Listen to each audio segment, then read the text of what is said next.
Hello my friends and welcome back to my channel, and if you're new here, my name is Ruby and welcome. Today I thought I would do a little mini Japanese book haul type of video because I have gotten a few new study materials that I thought I would share with you guys, especially if you're someone who's just starting off your Japanese learning journey or you're someone who's already on it but is looking into getting more resources. I thought I would make this video. If you end up liking this video, don't forget to give it a big thumbs up and to subscribe to my channel for more upcoming videos each week. Now without further ado, let's jump into the little Japanese haul.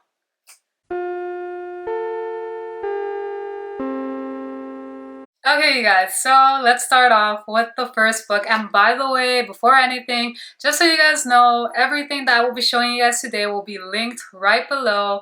And no, I am by no means affiliated with any of these websites or places. I'm just really sharing the resources that I found that I think are great to have and I hope can be of service to you. So the first thing is the GENKI books. This is the second edition. It's the book and the workbook, and I got it for $50, which is awesome because I've seen other prices on Google that can be like $70 to almost $100, and I found this pack at $50. And at first I was like, is it really real? You know, because like sometimes they're not real, they can be scams, but thankfully it was. So I will make sure to link that below. It's a great resource, especially when you're starting off Japanese.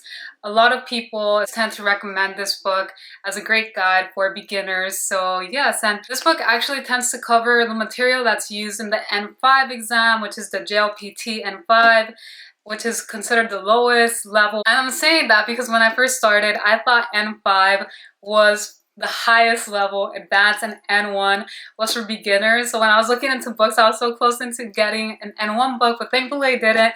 So yeah, this tends to cover what is on an N5 exam. And I know this because I did ask a Japanese instructor and he confirmed that for me. So yes, if you're looking into a study material, what can be on the N5 exam, or you just like want to get an understanding of how Japanese grammar works, this is a great resource to use. There are exercises both in this book, the text, and the workbook. I haven't really used the workbook, but I've done the text. The next book is the Japanese short stories book. I really like this book. I think it's a great beginner book because you have the hiragana, the katakana, and you also have the translation for each short story. And you also have like little kanji inserted, but on top of the kanji, you also have what I believe is called the furigana, which is basically the hiragana spelling of what that kanji is supposed to be. And I thought that to be very helpful because I think that's a great way to also learn some new kanji, because just the repetition of seeing some of that kanji over and over and just seeing like what it's supposed to mean, like when it's in hiragana form, I think it's a great way to learn. So you have the vocabulary list after each short story.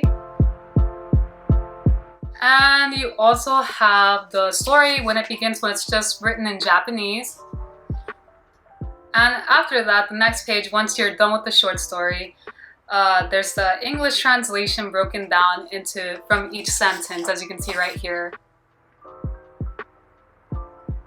And after the short story is, of course, the vocabulary list. So I think this is a great book. The only thing is I wish that there would be a CD included, because I think it would be great if you had like an audio to be able to follow along as you read this. Unfortunately, it doesn't come with it, but I think it's still a great book just to get your reading practice in. And yes, I like it. I think the short stories are cute. The next book is this one, the Real Japanese, Read Real Japanese book. I've seen this book around, that's why I was like, okay, I'm gonna get it. They're like a composition of essays, and I like it because again, it's written in hiragana, and then you have some kanji that also has like the furigana, but then at certain points there's just a kanji. Oh, by the way, that book too, as well as the one before, sometimes there are certain kanji that you've already seen that will just be the kanji that appears, no furigana. So again, it's a great way to test your reading and whether or not you're getting the kanji and all that stuff. And this book, it's written in reverse because maybe it's the American way that's reverse, okay? So I like it, it's very cool. You have the writing right here, it's written in this format like that. And then you have the translation as well. And at the end of this book, there's also Let's see. I haven't really gone in depth with the book because it is at times a little overwhelming when there are kanji I see that I don't recognize. So that's why I'm like, okay, I'm gonna try to like learn more kanji and maybe come back to it. But I do my best to go to it. But yes, there's also a list of vocabulary words at the end of this book, as you can see right here. And this book does come with a CD, so that's really great. What am I doing? Oh. Okay, so here's the CD. You can see my ring light, guys. I've finally been able to get a ring light, so I'm really happy. I hope the quality of the video looks better, but yes. Anyways, this has a CD, which is great. I do my best to listen and follow along, but sometimes like the person who reads it, it's a little too fast, but I do my best to keep up. It's a great way to challenge yourself. So yes, I think this is a great book. I look forward to being able to read it as I advance more in my own kanji studies. So the last things, and these have to be my favorite study material that I've gotten so far. I think they're super cute. The first one is this book, Haiku Japanese Kanji. I really like it because it uses, what is it called, visual learning, which I think is cool, as you can see right here. Then there's a mnemonic of, you know, what that kanji is, I guess, so you can like get an idea of what it is and just be able to remember and recall the kanji. I feel like I tend to be a mix of like a visual, kinesthetic, and just what's the other one called? I forgot what it's called, but I feel like I'm a mix because I know that when I was learning, for example, the katakana, I did use an app called Dr. Moku, just like the freebie version. And I feel like when I saw the visuals of the katakana, I feel like it really helped me in being able to recall what that katakana was. So I thought that this was definitely worth the investment because you have both the visual and the mnemonic right there. And I think it's cute. The only thing I'm bummed about is that the edges, they came bent, but I'd like to believe that it wasn't the person who sold this, but likely the people who deliver, because I know a lot of times they can be very careless and just like throw things everywhere. And yeah, so like I'm not gonna knock off points for that because it is what it is. I still think it's a great book. It's really cute. And yes, I'm sure that any kanji that I have trouble with, just looking at the visuals is going to help so much. And the last one is these katakana cards. I decided to get this recently because I've noticed when I read Japanese, I don't really encounter katakana as much. So I thought it was worth the investment just so I can keep up with the katakana and I don't forget what each one is. And I'm going to show you guys right now.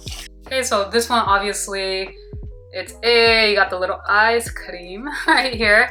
But yeah, it's right here. A as in, I can't see it. I hope you guys can see it.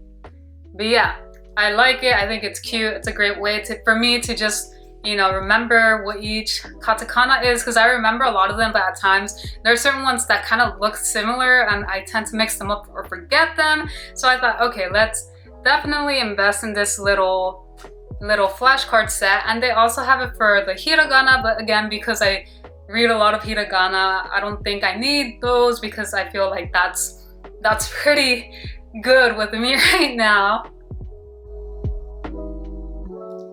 Alright you guys, that is all for this little mini Japanese haul. I really hope you guys enjoyed it and found it helpful. If you did, please don't forget to give this video a thumbs up and to subscribe to my channel for more upcoming videos each week. Let me know if you guys are going to use any of these study materials, by the way. I'd love to hear from you, especially if you end up using the haiku book, the kanji book, and the little flashcards, especially if you're like a beginner. Let me know if you're gonna use that because yes, they're so cute and I think they're very helpful. So thank you guys so much and I will see you guys in the next one.